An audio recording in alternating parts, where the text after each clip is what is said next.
ဘုရားသခင်ရဲ့ကျေးဇူးတော်ချီးမွမ်းပါတယ်ကျွန်တော်အသက်ရှင်တဲ့ဘုရားရဲ့နှုတ်ကပတ်တော်ကိုအတူတူခံယူဖို့ဖြစ်ပါတယ်အပေါ်ပါသွားခြင်းနဲ့ရေတောက်ခြင်းနဲ့ဆိုတော့ကိုယ့်ဘာကိုပေါ့နော်အဲ့တော့ပေါ်ပါသွားခြင်းသွားလို့ရပါတယ်အာမနာပါနဲ့ဒီထဲမှာတော့မလုပ်နဲ့နော်ကျေးဇူးတင်တယ်မနေ့ကကျွန်တော်တို့ကျေးဇူးတရားအကြောင်းပေါ့နော်ခရိယန်တက်တာထဲမှာအဲ့ဒီကျေးဇူးတရားအင်မတန်မှရေးကြည့်တယ်ပညတ်တရားဆိုတာကဗြိဉ္ဉ်တရားအဟောင်းလို့ခေါ်တယ်ပညတ်တရားဆိုတာကဖခင်ကပေးတာဖြစ်တယ်တိတ်ကောင်းတယ်ပညတ်တရားဒါပေမဲ့လူဘက်ကလုံနိုင်တဲ့အစွမ်းမရှိတဲ့ခါမှာဘာပဲခံရဆိုကြင်ချင်းပဲခံရနော်ဒါမှမဟုတ်ပညတ်တရားကဖခင်ကမလုပ်ပေးဘူးနော်လူဘက်ကနေဘာလုပ်ရလဲဆိုတော့လုပ်ရတာအဲဒါမှမဟုတ်ပညတ်တရားဆိုတာလုတ်ခိုင်းသောတရားလို့ခေါ်တာနော်ကျေးဇူးတရားကြတော့လူဘက်ကလုပ်တာမဟုတ်တော့လူရဲ့ကောင်းခြင်းမကောင်းခြင်းနဲ့မဆိုင်တော့ကျေးဇူးတရားကြတော့ဖခင်ရဲ့ကောင်းမြတ်ခြင်းနဲ့ပဲဆိုင်တော့အဲ့တော့အဲ့ဒီကျေးဇူးတရားကိုအမိပြုပြီးတော့အသက်ရှင်တတ်ဖို့အင်မတန်ရေးကြည့်တယ်ဒါပေမဲ့ကျွန်တော်တို့သတိမေ့တဲ့အရာကအပြစ်တရားစိုးမိုးတဲ့အချိန်မှာကျွန်တော်ဘလို့မှမကောင်းနိုင်ကျွန်တော်တို့ရဲ့ကောင်းခြင်းကလည်းဖခင်လက်ခံမှာမဟုတ်ကျေးဇူးတရားအောက်ရောက်သွားတဲ့အခါမှာကြပြန်တော့လေမကောင်းသေးဘူးဆိုတော့ဒါ something wrong ပဲကျွန်တော်တို့ရဲ့ကျေးဇူးတရားကအထဲထဲမှာရောက်လာရင်တတ်သိရှိကိုရှိတယ်မယုံရင်ကျွန်တော်တို့လောကအရာပဲပြောမယ်မူရည်စေဝါဖြစ်ဖြစ်အရက်ပဲဖြစ်ဖြစ်ကျွန်တော်တို့ခန္ဓာကိုယ်ထဲကိုထည့်လိုက်ရင်တတ်သိရှိလားမရှိဘူးလား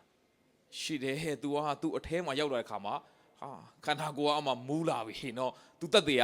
ပြလာဒါလောကအရာပဲဖြစ်တယ်နော်အသက်ရှင်တဲ့ဘုရားသင်အထဲကိုရောက်လာမှတော့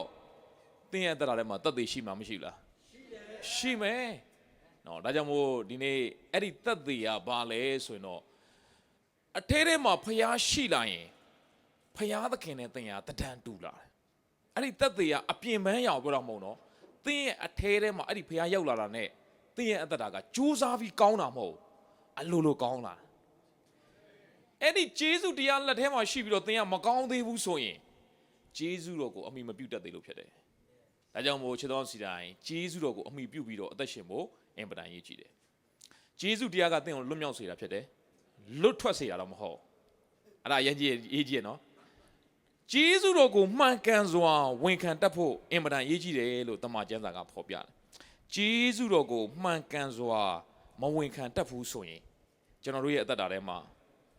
ဘာဖြစ်သွားလဲဆိုရင်တော့ဂျေဇုတော်ပဲ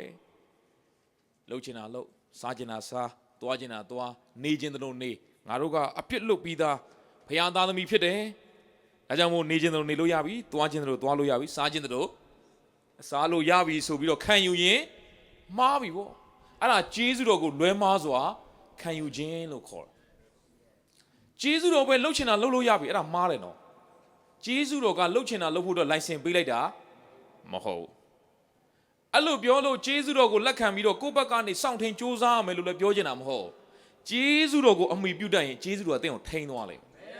မယ်ဒါကြောင့်မို့ပြည့်ညက်တရားလက်ကလွတ်တယ်ဆိုပြီးတော့လွတ်ထွက်သွားတာမဟုတ်ဘူးဘယ်တရားလက်ကိုရောက်သွားတာလဲဂျေဇုတရားလက်ကိုရောက်သွားတာယေရှုခရစ်တော်ဖခင်ရဲ့လက်ထဲကို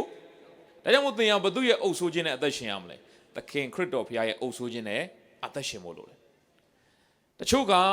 ဂျေဇုတော်တော့ဟုတ်တာပေါ့ကိုယ့်ဘက်ကလည်းကောင်းအောင်နေရအောင်မယ်အဲ့ဒါလည်းမှားပါတယ်ဂျေဇုတော်ကလှုပ်ပေးတော့တရားဆိုတာမမေ့ပါနဲ့ကိုယ့်ဘက်ကကောင်းအောင်နေတာမဟုတ်ဘူးဂျေဇုတော်ကပဲကောင်းအောင်လှုပ်ပေးတာဖြစ်တယ်ဒါကြောင့်မို့ဂျေဇုတော်ကိုအမိပြုတ်တတ်ရင်သင်ကျမ်းစာဖတ်ခြင်းစိတ်ရှိလာတယ်ဆူတောင်းခြင်းစိတ်ရှိလာတယ်သူများကိုချစ်တတ်လာတယ်သူများကိုပေးကမ်းတတ်လာတယ်လောကကြီးထဲမှာကိုယ့်အတွက်အသက်မရှင်တော့ဖခင်အတွက်အသက်ရှင်တတ်လာတယ်လောကအရာတွေမဆွဲလန်းတော့ဖခင်ကိုဆွဲလန်းတတ်လာတယ်ဂျေဇုတော်ကအလုံးလုံးရင်ထူးခြားမှုရှိတယ်ထဲထဲမှာဂျေဇုတော်ရှိပြီးတော့သင်အသက်တာထူးခြားမှုမရှိသေးဘူးဆိုရင်သင်ဟာဂျေဇုတော်ကိုအမိမပြုတ်တတ်လို့ဖြစ်တယ်ဂျေဇုတော်ရဲ့မဆာခြင်းကိုလည်းညှင်းဆန်သောကြောင့်ဖြစ်တယ်ဝင်မခံလို့ဖြစ်တယ်ဇာတိကိုဦးစားပေးလို့ဖြစ်တယ်